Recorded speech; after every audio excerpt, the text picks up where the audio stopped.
जमान चलो कलम के शासन रे। फिर से अइलो एनडीए सरकार चलतो नीतीश के शासन रे।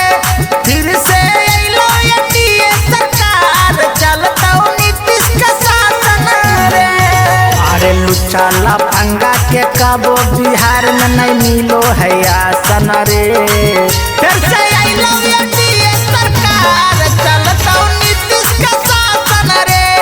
फिर से अइलो एनडीए सरकार चलतो नीतीश के शासन रे।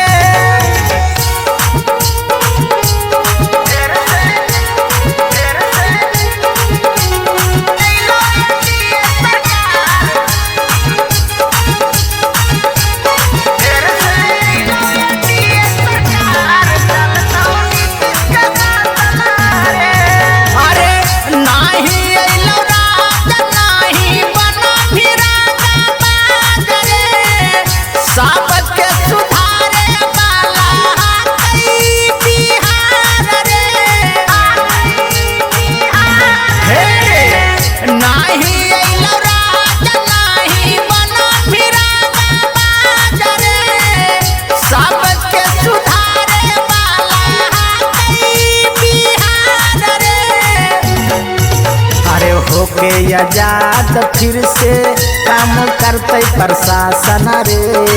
फिर से अइलो एनडीए सरकार चलतो नीतीश के शासन रे। फिर से अइलो एनडीए सरकार चलतो नीतीश के शासन रे।